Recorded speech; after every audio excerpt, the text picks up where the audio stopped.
சுவாமிநாத சுவாமி திருக்கோயில் அறுபடை வீட்டில் இது 4வது படை வீடு.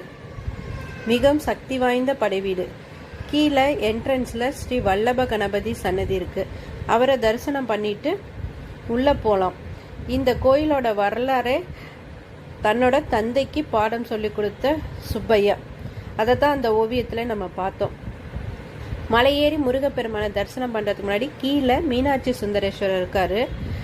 அவரை தரிசனம் பண்ணிவிட்டு அவரை சுற்றி வரும்போது லிங்கோத்பவர், நால்வர், அப்புறம் முருகப்பெருமான் வள்ளி தெய்வானையோடு இருக்கார். சண்டிகேஸ்வரர், அம்மா, மீனாட்சி தாயார், சுந்தரேஸ்வரர் எல்லாத்தையும் வழிபாடு பண்ணிட்டு மேலே மலை ஏறி போய் முருகப்பெருமானை பார்க்கலாம். இந்த மலைக்கோயிலில் 60 படிக்கட்டுகள் தான் இருக்குது. இந்த 60 படிக்கட்டுகளும் விசேஷமானது. சபரிமலையில் எப்படி 18 படிக்கட்டு விசேஷமோ அதுபோல் நம்மளோட தமிழ் வருடங்கள் 60. அந்த 60 வருடத்திற்கும் உண்டான அதி தேவதைகள் ஒவ்வொரு படிக்கட்டுலேயும் இருக்காங்க.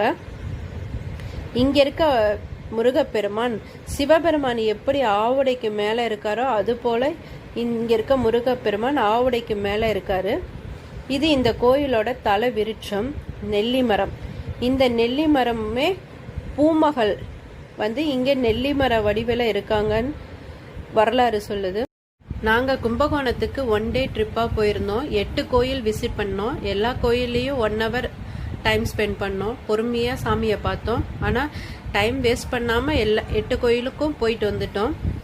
இங்கே இருக்க முருகப்பெருமான் சுவாமி மலைக்கு நான் போகிறது இதுதான் ஃபர்ஸ்ட் டைமு. ரொம்ப சந்தோஷமாக இருந்துச்சு சுவாமி மலையில் போய் முருகப்பெருமானை தரிசனம் பண்ணிட்டு வந்தது. இங்கே பக்கத்திலேயே ரயில்வே ஸ்டேஷனும் இருக்குது. தஞ்சாவூர்லேருந்தோ அல்லது கும்பகோணத்துலேருந்தோ பேசஞ்சர் ட்ரெயின்ஸும் இருக்குது. சுவாமிமலை கோயிலுக்கு பக்கத்திலேயே ரயில்வே ஸ்டேஷன் இருக்குது. 100 rupees தான் ரயில்வே ஸ்டேஷன்லேருந்து ஆட்டோவுக்கு. இல்லை வாக்கபிள்லேயும் நம்ம போய்க்கலாம். இந்த வீடியோ பிடிச்சிருந்துச்சுன்னா உங்கள் ஃப்ரெண்ட்ஸுக்கும் ஷேர் பண்ணுங்கள். சேனலை சப்ஸ்கிரைப் பண்ணிக்கோங்க. தேங்க்யூ.